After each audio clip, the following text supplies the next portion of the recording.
کچھ چور اگر اس طرح کے لباس پہن لیں تو ایسا تھوڑی نہ ہوتا ہے کہ ہم یہ بھی تو نہیں کہہ سکتے کہ ہر چائے والا چور ہے. نہیں کہہ سکتے، نہیں کہہ سکتے. سب کو ایک کیٹیگری میں کیسے شامل کر دیں؟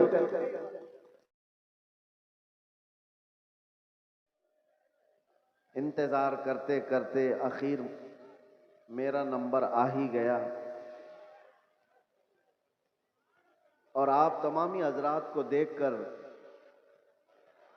ایسا احساس ہوتا ہے کہ میں جب اس جلسے میں آ رہا تھا تو گاڑی والوں سے پوچھ رہا تھا کہ مجھے کون سے کھیتی میں لے جا رہے ہو؟ پگ ڈنڈیوں سے گزرتے ہوئے یہاں آ رہے ہیں. اتنا بڑا جلسے کا نظام دیکھ کر کے ایک بات تو سمجھ میں آتی ہے، سیمانچل کے لوگ صحیح ڈھنگ سے اپنا گھر نہیں بنا پاتے ہیں. لکڑیوں کے گھر، چھپر کے گھر، لیکن میرے مصطفیٰ کے نام پر عالی شان جلسہ تو ضرور سجا لیتے ہیں. اس میں کمپرومائز نہیں کیا جاتا، اس میں کوئی کمپرومائز، کہاں یہ جلسہ اور کہاں چھوٹے چھوٹے گھر، کوئی مطابقت نہیں لگتی. اور بہت بڑے بڑے لوگ یہ سب نہیں کرتے، غریبوں کے حصے میں ہی یہ کام آیا کرتا ہے. اللہ کے نبی صلی اللہ تعالی علیہ وسلم نے جب مکہ مکرمہ میں تبلیغ شروع فرمائی تھی تو غریبوں نے ہی سب سے پہلے اسلام قبول کیا تھا، اور غربت میں ہی اسلام پھیلتا رہا. آج بھی میرے عزیزوں، بہار میں بہت سارے علاقے ہیں، لیکن ہم بہت دور بیٹھ کر یہاں کے الیکشن کی دھمک بھی سنتے تھے تو سیمانچل کی بات زیادہ سنتے تھے. اس کی وجہ کیا ہے؟ بہار میں تو بہت سارے علاقے ہیں، بہت سارے ضلع ہیں، اس علاقے کا تذکرہ زیادہ کیوں ہوتا ہے؟ وجہ یہ ہے کہ یہاں پر وہ قوم زیادہ ہے جو لوگوں کی نظروں میں چبھتی زیادہ ہے. اور یہی بات ہے کہ دنیا کا ہر درندہ ہماری طرف دیکھتا ہے اور خونخوار نظروں سے مٹانے کی کوشش بھی کرتا ہے. اور یہ پہلی بار نہیں، چنگیز اس کے بڑے بھی آئے، ہلاکو اس سے بڑے بھی آئے، لیکن وہ اس دین متین کا کچھ بگاڑ نہ سکے. آپ بھی نہ گھبرانا، یہ جلسے کوئی ختم نہیں کر سکتا، اور نہ یہ نام ہمارے کبھی ختم کیے جا سکتے ہیں. کچھ بات تو ہے کہ مٹتی نہیں ہستی ہماری، کچھ بات تو ہے کہ مٹتی نہیں ہستی ہماری. صدیوں رہا ہے دشمن دور زماں ہمارا، یونان و مصر و روما سب مٹ گئے جہاں سے، باقی مگر ہے اب تک نام و نشاں ہمارا. توحید کی امانت سینوں میں ہے ہمارے، آسان نہیں مٹانا نام و نشاں ہمارا. اور پھر ایک بات، باطل سے ڈرنے والے اے آسماں نہیں ہے ہم، 100 بار کر چکا ہے تو امتحان ہمارا. ایک بڑی لذت ہے، بڑا عجیب احساس ہے بہار کے، بنگال کے، جھارکھنڈ کے جلسوں میں. میں بولتا بہت بھی ہوں، آپ لوگوں کے انتظامات و انصرامات کے خلاف بھی، رات بھر سجاتے ہیں اور بہت سارے اس کے جو نیگیٹو پوائنٹ ہے اس پر بولتا بھی ہوں. لاکھوں کا خرچہ کرتے ہیں بہار میں، جلسے زیادہ کرتے ہیں، اس پر بولتا بھی ہوں. لیکن دل میں ایک احساس یہ بھی ہوتا ہے، جیسی تیسی ہے قوم، سرکس میں پیسہ برباد کرنے سے میرے مصطفیٰ کے نام پر تو لگاتی ہے. کسی اور جگہ پر ان کو چھوڑ دیا جائے تو شاید پتہ نہیں مجرے کرنے والوں کو دیکھیں گے. لوگ انٹرٹینمنٹ کی دنیا ہے، یہاں نہیں تو کہیں اور محفلیں لگا دیں گے. اسی بہانے کم از کم یہاں شعراء اسلام آتے ہیں، خطبہ اسلام آتے ہیں، اور یہ ایک ایک لفظ پڑھتے جاتے ہیں، لوگوں کے دلوں میں رس گھولتے جاتے ہیں. جیسے تیسے یہ دین کا نظام ان جلسوں کے ذریعے سے قائم ہے. بہرحال میرے عزیزوں، ایک بات آپ سمجھ کر کے چلنا، یہاں پر بیٹھ کر تقریباً 1 گھنٹہ مجھ سے پیشتر حضرت مولانا صاحب نے چندہ بھی کیا بہت مسجد کے لیے۔ بہت لوگ سمجھتے ہیں کہ مولانا لوگوں کا کام ہی کیا ہے، چندہ کرنا، رسید لے کے گھومتے رہتے ہیں۔ تمہیں اندازہ ہے دین کا یہ سارا نظام اگر یہ مولوی نہیں ہوتے تو پتہ نہیں تم کیا کر رہے ہوتے۔ یہ مدرسے، یہ مساجد کی مینار، یہ ساری چیزیں ان لوگوں سے قائم ہیں۔ ہوتے ہوں گے چند چندہ خور لوگ، مگر آپ کو پتہ ہے ایک ایک پائی دین کے لیے اعلان کر کے جمع کرنا یہ علماء کی شان ہے۔ کیا ان کے اندر سیلف ریسپیکٹ نہیں ہے؟ کیا مانگنا ان کی بچپن کی عادت ہے؟ نہیں، تمہارے درمیان اگر وہ ہاتھ پھیلاتے بھی ہیں تو دین کے نام پر۔ میرے مصطفیٰ کریم صلی اللہ تعالی علیہ وسلم کی شریعت طاہرہ کی بقا کے لیے مجھے بات یاد آتی ہے، میرے والد گرامی فرمایا کرتے تھے الجامعۃ الاشرفیہ مبارک پور آج ہندوستان کی ایک ایسی عظیم یونیورسٹی کا نام ہے جس کے سامنے تاج محل کی اونچائی بھی پھیکی پڑتی ہے۔ تاج محل تو لوگ ٹکٹ دے کر کے دیکھنے جاتے ہیں اور فوٹو کھنچوا کر آتے ہیں، مگر الجامعۃ الاشرفیہ وہ ایسی جگہ ہے جہاں انسان بنائے جاتے ہیں، علماء ربانیین کی ایک بڑی جماعت پیدا ہوتی ہے۔ جب اس کی تعمیر کا مسئلہ تھا، بانی جامعہ اشرفیہ مبارک پور حضور حافظ ملت رحمۃ اللہ علیہ اسی طرح اعلان کر رہے ہیں کہ کوئی ہے جو لا کر کے جامعہ اشرفیہ کے لیے کچھ سپرد کرے۔ آپ کو مارہرہ متحرہ کے سید زادے سید العلماء نے بٹھا دیا اور کہا مولانا آپ بیٹھ جائیے، میں سید زادہ ہوں لیکن اس ادارے کے لیے چندہ میں کروں گا۔ آل رسول ہوں، مانگنے کی عادت نہیں، کبھی نہیں مانگا۔ اور اس کے بعد جب سید میاں رحمت اللہ تعالی علیہ نے اعلان کیا تو ظاہر سی بات ہے مجھے یہ علاقہ دیکھ کر کے وہ بات یاد آتی ہے، مولانا تو 11,000 مانگ رہے تھے، وہاں پر چھوٹا گاؤں تھا، چھوٹی بستی تھی، جب مانگا جا رہا تھا چندہ تو ایک بوڑھی عورت ایک مرغی کا انڈا لے کر کے آ گئی تھی۔ کہا میرے گھر میں اس کے علاوہ کچھ ہے نہیں، یہ چندے میں قبول کر لیجیے۔ مرغی کا انڈا، یہ لوگوں کے جذبات تھے، اور ایسا نہیں ہے کہ وہ انڈا دیکھ کر کے اس کو بھیج دیا گیا کہ اس کا کیا کیا جائے گا، اس کو بھی قبول کیا گیا۔ اور سید میاں رحمت اللہ علیہ نے فرمایا تھا اس عورت نے زمانہ یوسف کی یاد دلاتی ہے، خریداروں میں اس کا نام آ جائے بس اسی لیے حاضر ہو گئی۔ بہرحال اس نظام پر میں نے تھوڑی سی گفتگو اس لیے کی کہ علماء کو حقیر مت سمجھو، یا علماء ذوی الاحترام اگر دین کے نام پر تم سے کچھ طلب کر رہے ہیں تو سارے لوگوں کو ایک کیٹیگری میں مت شمار کرو۔ ایک جملہ میں آپ سے کہتا ہوں، توجہ سے سننا، ہر داڑھی والا چور نہیں ہوتا، لیکن چور داڑھی رکھ لیتا ہے۔ چور اپنی چوری چھپانے کے لیے داڑھی رکھ لیتا ہے۔ ہاں، اس فارمولے کو سمجھ کر کے چلیں اور اس کو ہر جگہ فٹ نہ کریں۔ داڑھی والے کو دیکھ کر کے حقارت سے دیکھنا میرے عزیزوں ہرگز نہیں۔ یہ ایک جملہ آپ یاد رکھیں، میں کسی کا نام نہیں لے رہا ہوں۔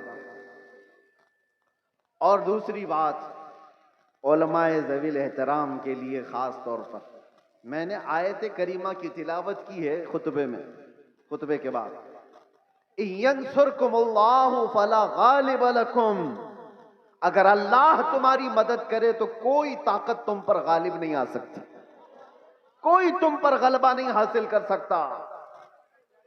یہ ایک جملہ قرآن پاک کا اتنا پاورفل ہے، اتنا پاورفل ہے کہ اللہ تمہاری مدد کرے تو کوئی غالب نہیں آئے گا، اور اگر کوئی غالب آیا ہوا ہے ہمارے اوپر تو اس کا مطلب ہے کہ تم محروم ہو یا ہم محروم ہیں اس عظیم مدد سے جس کا وعدہ قرآن میں اللہ تعالیٰ نے فرمایا وہ ہمارے اعمال کی بنیاد پر۔ مرشد گرامی حضور تاج الشریعہ رحمۃ اللہ تعالیٰ علیہ ایک آیت کی تفسیر فرماتے ہوئے ہم سے کہہ رہے تھے کہ ایک صاحب آئے اور انہوں نے کہا کہ حضرت ہمارے گاؤں میں بہت فسادات ہو گئے، وائلیشن ہو گیا، لیکن مسلمانوں کو پکڑ پکڑ کر کے پولیس لے جا رہی ہے، 8-10 دن ہو گئے، ابھی تک تھمی نہیں ہے یہ گرفتاریاں۔ اور وہ بیان کرتے کرتے انہوں نے یہ کہا کہ یہ ساری پکڑ دھکڑ جو چل رہی ہے اس کی ساری مخبری مسلمان ہی کرتے ہیں، کون کہاں کس گھر میں چھپا ہے اور کیا کیا کر رہا تھا سب مسلمان ہی بتاتے ہیں، اور آ کر کے ان کو اریسٹ کیا جاتا ہے۔ تب حضرت نے ایک آیت پڑھ کر کے ہمیں بتایا تھا، قرآن میں اللہ فرماتا ہے وَلَن يَجْعَلَ اللَّهُ لِلْكَافِرِينَ عَلَى الْمُؤْمِنِينَ سَبِيلًا۔ اللہ قرآن میں فرماتا ہے ہرگز اللہ تعالیٰ کافروں کو ایمان والوں پر غلبہ نہیں دے گا، کبھی نہیں۔ لن کا لفظ ہے نفی تاکید کے ساتھ، ہرگز اللہ تبارک و تعالی کافروں کو ایمان والوں پر غلبہ نہیں دے گا۔ حضرت فرماتے مگر یہ کہ کسی کافر کی مدد مسلمان ہی کرے تو وہ کافر مسلمان کے راستے سے دوسرے مسلمان پر غلبہ کرے گا۔ بات سمجھ میں آ رہی ہے؟ ایک مسلمان کو ذریعہ بنا کر کے ہی دوسرا کوئی تمہارے گھر پر حملہ کرے گا۔ آج کی حالات پر میں جو بات کر رہا ہوں سنو میرے عزیزو، بہت سارے مسلمان اپنا فیوچر آج بنا نہیں پا رہے ہیں، ان کو پتہ ہی نہیں ہے کس کے ساتھ جانا ہے اور کس کا ساتھ دینا ہے۔ حالات ایسے ہیں کہ کسی اور مسلمان کو گرانے کے لیے ایک مسلمان کسی کافر و مشرک کی مدد پر بھی راضی ہو جاتا ہے۔ یہی میں بتا رہا ہوں کہ کبھی تمہیں کوئی قوم مغلوب نہیں کر سکتی جب تک کہ تمہارے اندر کے غدار تمہیں مغلوب نہ کریں۔ جب تک ہمارے درمیان موجود جماعت کے منافقین ہمارے خلاف نہ کھڑے ہوں تب تک کوئی قوم ہمیں ڈائریکٹ نہیں گرا سکتی۔ ابھی 1 مہینے پہلے کی بات میں بتاؤں، اور سینئر آفیسر نے مجھ سے کہا کہ مولانا آپ ڈرتے کیوں ہیں؟ آپ کی قوم کو کوئی بھی ہرا نہیں سکتا، یہ ہم جانتے ہیں۔ یہ میں سنتا تھا پہلے، لیکن ڈائریکٹ سنا آپ کی قوم کو کوئی کچھ نہیں کر سکتا، آپ کی قوم ہی آپ کی قوم کو برباد کرتی ہے، باقی کوئی نہیں کر سکتا۔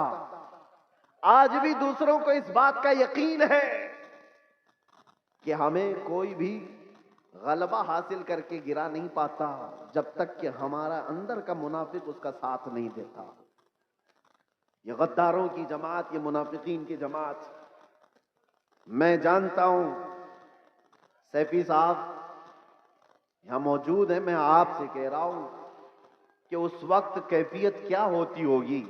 یہ اسٹیج پہ موجود سارے علماء، ہماری برادری، علماء برادری، ہم گرفتار ہو کر کے 200 لوگوں کے درمیان ہیں، پہرے داری میں کوئی کسر نہیں چھوڑی جا رہی ہے، کوئی کسر نہیں چھوڑی جا رہی ہے۔ سارے ارد گرد ہمارے اطراف کرسیاں لگا کر بیٹھے اور سوالات پہ سوالات، سوالات پہ سوالات۔ اور اس وقت انویسٹیگیشن کرنے والوں کو کچھ لوگوں کے میسیجز آتے ہیں اور کہتے ہیں یہ مولانا سے یہ بھی پوچھو، یہ بھی پوچھو۔ کلپیں ہماری کاٹ کاٹ کر کے بھیجی جا رہی ہیں تقریروں کی کہ انہوں نے یہاں پر یہ کہا، انہوں نے یہاں پر یہ کہا۔ وہ بیچارے سوالات کرنے والے وہ کہتے ہم کو تو آپ کے بارے میں اتنا معلوم نہیں تھا، یہ اتنی ساری چیزیں آ رہی ہیں، میں نے پوچھا نہیں کون ہے، لیکن سامنے والے نے بتایا کہ فلاں پیر صاحب ہیں، فلاں مولانا صاحب ہیں۔ میں جانتا ہوں میرے عزیزوں، میں نے اس سے قبل بڑے جذبات میں کہا تھا، وہ بھی جانتے ہوں گے جنہوں نے یہ سب کام کیے ہیں ہمارے دل پر کیا گزر رہی تھی اس وقت۔ ہم نے سب اللہ اس کے رسول پر چھوڑ دیا، لیکن ایک بات یاد رکھنا، غداروں کی جماعت سے کہتا ہوں، کل قیامت ہونی ہے اور بارگاہ مصطفیٰ میں ہمیں بھی کھڑا ہونا ہے اور تمہیں بھی کھڑا ہونا ہے۔ دیکھا جائے گا کہ تم کس کے ساتھ کھڑے ہوتے اور ہم کس کے ساتھ کھڑے ہوتے۔ دیکھا جائے گا تم نے کسی ایک عالم کو صرف اور صرف ناموس رسالت کی بنیاد پر سزا کو طویل کرنے کے لیے، ساتھ دینے کے لیے جاسوسیوں کا ماحول بنایا تھا۔ قیامت تو ہونی ہے، موت تو آنی ہے، قبر میں بھی جانا ہے۔ یہ مت سمجھ لینا کہ سب کچھ یہاں پر ہے۔ چند پیسوں کے لیے جو لوگ اپنا دین بیچتے تھے، قرآن نے ان کی وعید میں کیا کیا بیان فرمایا۔ یہ وہ لوگ ہیں جو یہودی علماء تھے، یہی تو کیا کرتے تھے، مالداروں کو خوش رکھنے کے لیے وہ دین کا نظام بدل دیا کرتے تھے۔ اب دیکھنا جیسے جیسے یہ سکتا پاور میں آج لوگ ہیں، حکومت میں جو لوگ ہیں، مضبوط سے مضبوط ہوتے جائیں گے تو طوفان آئے گا بہت ساروں کے اندر۔ کتنے تو ادھر سے ادھر نکلنے لگ جائیں گے کہ بھائی جس کی لاٹھی اس کی بھینس، ہمیں بھی ان کی بولی بولنی پڑے گی، ہم بھی ان کے شانہ بشانہ رہیں گے تو کچھ ہمارے بھی کام ہو جائیں گے۔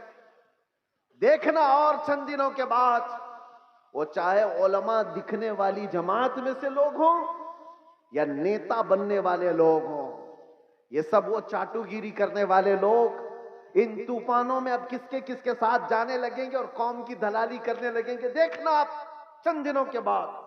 اور اے قوم کے غیور نوجوانوں، محبت مصطفیٰ پر اور ناموس مصطفیٰ پر تم نے جذبات میں آ کر کے جو نعرے لگائے، ان کا پاس و لحاظ رکھنا۔ چاہے پوری جماعت کے بڑے بڑے لوگ کسی ایسی جماعت کے ساتھ چلے جائیں جو میرے مصطفیٰ کے دشمن ہیں، انہیں مت دیکھو، ان کی دولت نہ دیکھو، ان کی سیاست نہ دیکھو، ان کے اونچے مرتبے نہ دیکھو، میں غریب ہی صحیح، میرے دامن میں میرے مصطفیٰ کی محبت کافی ہے۔ اس پر قائم رہنا۔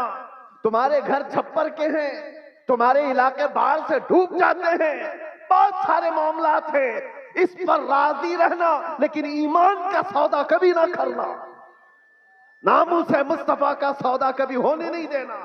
ایسوں کی جماعت سے اپنے آپ کو بچائے رکھو جو دین کا سودا کرتے ہیں۔